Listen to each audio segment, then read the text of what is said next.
Sir Jaganmohan Reddy గారికి shock తగలబోతుంది అంటున్నారు sir. 10 మంది రాజ్యసభ ఎంపీలు రాజీనామా చేసి బయటకు వెళ్ళిపోతున్నారు అంటున్నారు. మరి ఎవరెవరు వెళ్ళిపోతున్నారు, మరి దీన్ని ఏ విధంగా హ్యాండిల్ చేస్తారు జగన్మోహన్ రెడ్డి గారు? ఓవరాల్గా ఇప్పుడు జగన్ని కాపాడాలన్నా ముంచాలన్నా మోడీ చేతిలోనే ఉంది. ఎందుకంటే మోడీ కాపాడాలనుకుంటే జగన్ జైలుకి పోకుండా ఉండగలడు. జగన్ ముందున్న అతిపెద్ద ప్రమాదం తాను జైలుకి వెళ్ళడం. ఎందుకంటే ఆల్రెడీ 20 కేసులు ఉన్నాయి, సిబిఐ అండ్ ఈడీ కేసులు. అవి కాకుండా ఇప్పుడు జగన్ మీద ఆల్రెడీ కుంభకోణాలు బయటికి తీస్తున్నారు. సో వీటిలో ఆల్రెడీ ఇప్పుడు మద్యం కుంభకోణం 1,00,000 కోట్ల మద్యం కుంభకోణం జరిగింది అని చెప్పి దాన్ని సిఐడికి అప్పగించారు. అది ఈడీ కూడా రమ్మని ఈడీకి కూడా రాశాడు. చంద్రబాబు కూడా అడుగుతున్నాడు. సో దాంట్లో ఈడీ ఎంటర్ అయితే జగన్ అరెస్ట్ చేస్తారు. ఎప్పుడని చెప్పలేం, టైమింగ్ చెప్పలేం. కానీ వాళ్ళకి ఎప్పుడు అనుకూలం అనుకుంటే అప్పుడు అరెస్ట్ చేస్తారు. ఎందుకంటే మనం కేజ్రీవాల్ చూసాము, 1.5 year కేసు పెట్టి కూడా ఆయన అరెస్ట్ చేయలేదు. జస్ట్ ఎలక్షన్ ముందు ఆయన అరెస్ట్ చేశారు. ఎందుకు? ఎలక్షన్ ముందు కానీ అరెస్ట్ చేస్తే ఆయన ఇతర రాష్ట్రాల్లో ఢిల్లీలో పోయి పనిచేయలేడు, దానివల్ల మనకి లాభం జరుగుతుందని బీజేపీ ఆలోచించింది. సో ఏదైనా కూడా నేను చాలాసార్లు చెప్తున్నా, కేసులు కానీ కుంభకోణాలు కానీ అధికారంలో ఉన్న రాజకీయ పార్టీలు అధికారంలో లేని రాజకీయ పార్టీల్ని అణగదొక్కడానికి మాత్రమే ఉపయోగించుకుంటాయి. అంతేగాని దాంట్లో లాజికల్ ఎండ్కి తీసుకెళ్ళి ఆ కేసుల్లో నిజంగానే కుంభకోణాలు జరుగుంటే వాళ్ళకి శిక్షలు వేసే స్థాయిలోకి ముందుకెళ్ళవు. ఎప్పుడో వెరీ వెరీ రేర్ అది. మామూలుగా ఆ పార్టీలను ఇబ్బంది పెట్టడానికి, ఆ నాయకుల్ని జైళ్ళల్లో వేసేయడం ద్వారా ఆ పార్టీ డెమోక్రసీలో పనిచేయకుండా చూడడానికి మాత్రమే అధికారంలో ఉన్న రాజకీయ పక్షాలు పనిచేస్తాయి.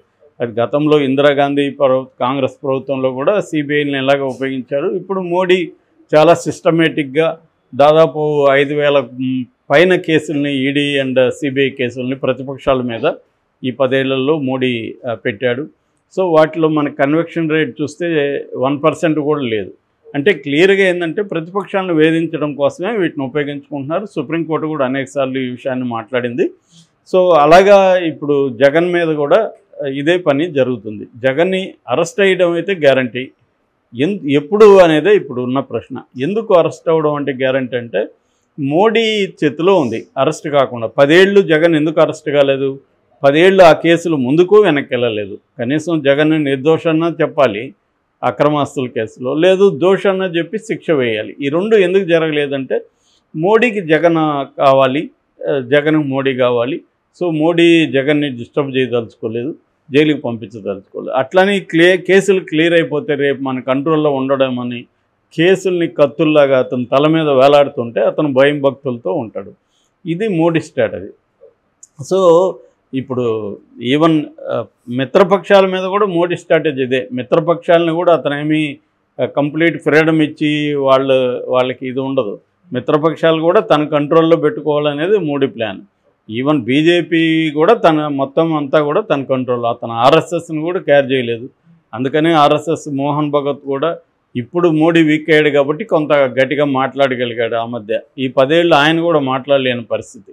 అటువంటి ఒక వన్ మ్యాన్ డిక్టేటర్షిప్ లాంటి ఒక దీన్ని మోడీ తీసుకెళ్ళాడు.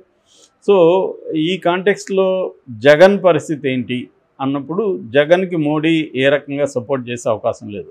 జగన్ అవసరమైతే జగన్ వాడుకుంటాడు తప్ప జగన్కి అవుట్ రైట్గా వెళ్ళి మోడీ కాపాడే పరిస్థితి లేదు. ఎందుకు లేదనేది అందరికీ తెలుసు. చంద్రబాబు అవసరం జగన్ కంటే కూడా చంద్రబాబు అవసరం మోడీకి ఉంది. జగన్ అవసరం ఏముంటుంది? రాజ్యసభలో జగన్కి 11 మంది ఉన్నారు, తనకి ఎన్డీఏకి షార్టేజ్ 12 మంది ఉన్నారు. అందువల్ల రాజ్యసభలో బిల్లులు పెట్టాలంటే జగన్ అవసరం ఉంది. ఈ 11 మందిలో మ్యాక్సిమం లాగేయగలిగితే ఆ జగన్ అవసరం ఉండదు. చంద్రబాబు ఇటువంటి విషయాల్లో సిద్ధహస్తుడు, ఆల్రెడీ అధికారంలో ఉన్నారు. కాబట్టి చంద్రబాబు మోడీకి ఏం చెప్పాడంటే, మీకెందుకు, నేను ఆ పని చేస్తాను, నాకు వదిలేయండి. సో వదిలేసినాక నాకు ఫ్రీడమ్ ఇవ్వండి, జగన్ని నేను ఎలా డీల్ చేస్తానని నాకు వదిలేయండి అనేది మోడీకి చెప్పినట్టుగా అర్థమవుతుంది. సో మోడీకి కూడా నెక్స్ట్ 2029 మోడీ గోల్ ఏంటి? మళ్ళీ అధికారంలోకి రావడం. సో మళ్ళీ తనే ప్రధానమంత్రిగా ఉండడం. ఆ గోల్ నెరవేరాలంటే చంద్రబాబు అవసరం ఇక్కడ ఉంది ఆయనకి. ఎందుకంటే ఇక్కడ 21 మంది ఆంధ్రప్రదేశ్ నుంచి ఎన్డీఏలో గెలిచారు ఎంపీలుగా. చంద్రబాబుగా 16 మంది ఉన్నారు. సేమ్ కూటమి మళ్ళీ వెళ్ళచ్చు. సో మళ్ళీ అధికారంలో ఉంటుంది, మళ్ళీ ఈసీని మేనేజ్ చేయొచ్చు, పోల్ మేనేజ్మెంట్ మేనేజ్ చేయొచ్చు, ఇవన్నీ జరగచ్చు. ఇవన్నీ జరిగినా కూడా గెలుస్తామా అంటే గ్యారంటీగా గెలుస్తామని చెప్పలేరు కూటమి. ఎందుకు? ఆల్రెడీ జగన్కి 40% ఓట్ షేర్ ఉంది. జగన్ కూడా ఫైట్ చేయగలడు. తనకి ఒక వర్గం సపోర్ట్ ఉంది. తను కూడా చంద్రబాబు నుంచి అనేక విషయాలు నేర్చుకున్నాడు. సో తను ఫైట్ చేయగలడు. ఫైట్ చేసినప్పుడు ఈ 40% ఓటు బ్యాంక్ అతనికి కన్సిస్టెంట్గా ఉంది. ఇంకొక 5-10% అటువైపు షిఫ్ట్ అయితే కొంత ఇబ్బంది అవుతుంది. సో అందుకని జగన్ని తొక్కేయాలి. జగన్ని తొక్కేస్తే రేపు పొద్దున్న లోకేష్కి కూడా లైన్ క్లియర్ అవుతుంది. తర్వాత కథ మన పవన్ కళ్యాణ్ కథ తర్వాత చూసుకోవచ్చు. ఇది చంద్రబాబు ముందున్న ప్లాన్.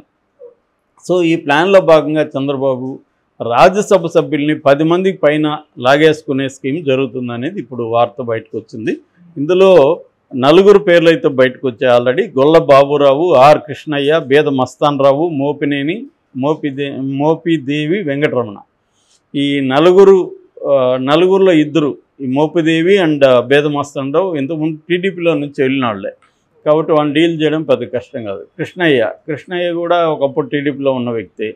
ఇంకా గొల్ల బాబురావు. సో వీళ్ళ ప్లాన్ ఏంటంటే వీళ్ళు కాకుండా ఇంకొక 2 అంటున్నారు. 6 మంది రెడీగా ఉన్నారని చెప్తున్నారు. చంద్రబాబు ఎప్పుడు చెప్తే అప్పుడు 6 మంది వీళ్ళు రిజైన్ చేసేస్తారు. రాజ్యసభ సభ్యత్వానికి కూడా రిజైన్ చేస్తారు. రిజైన్ చేసినాక మళ్ళీ వాళ్ళనే గెలిపించుకోవడమా లేకపోతే వేరే పదవులు ఇవ్వడమా అనేది ఇంకా తేలట్లేదు అని చెప్తున్నారు.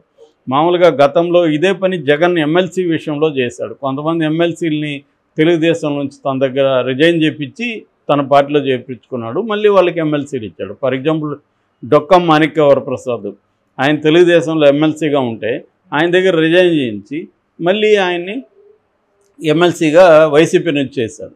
అదే పని ఇప్పుడు అదే మెథడ్ని చంద్రబాబు కూడా ఫాలో అవుతున్నాడు. రాజ్యసభలో వైసీపీ సంబంధించిన వాళ్ళని 10 మందిని రిజైన్ చేయించి వాళ్ళకి మళ్ళీ తన పార్టీ తరఫున ఇవ్వడమా లేకపోతే వేరేది ఇవ్వడమా అనేది చూడాలి. ఎందుకంటే వాళ్ళల్లో ఫర్ ఎగ్జాంపుల్ గొల్ల బాబురావు ఉన్నాడు. ఆయన నా కొడుకు ఇవ్వండి రాజ్యసభ సభ్యత్వం అని అడుగుతున్నాడు.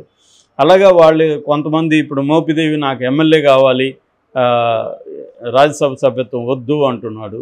సో ఇలాగా కొంతమందికి ఏమేమి కావాలని చూసుకొని వాళ్ళకి ఇచ్చేయడం. ఆల్రెడీ మనం చూసాం ఓటుకు నోటు కేసులో ఇక్కడ 5 కోట్ల ఆఫర్ చేశారు. సో చంద్రబాబుకి ఇదేం కొత్త కాదు. చంద్రబాబుకే కాదు ఈ దేశంలో అన్ని రాజకీయ పార్టీలు కూడా ఎమ్మెల్యేని రాజ్యసభ సభ్యుల్ని ఎమ్మెల్సీని కొనడం అనేది కొత్త విషయం కాదు. ఏదో ఒక రూపంలో వాళ్ళని కొంటారు, మళ్ళీ ఆరోపించుకుంటుంటారు ఒకరినొకరు. కాబట్టి ఆ రకంగా జగన్ని కానీ కనీసం 6 మంది బయటకు వచ్చినా కూడా జగన్ బలహీన పడిపోతాడు. అందుకని జగన్ మోడీ అపాయింట్మెంట్ అడిగి 2 వారాలు అవుతున్నా మోడీ ఇప్పటివరకు ఎందుకు ఇవ్వలేదంటే జగన్కి ఇంపార్టెన్స్ లేదు అక్కడ. ఇది జగన్ గ్రహించే ధర్నా ప్లాన్ చేస్తాడు ఢిల్లీలో.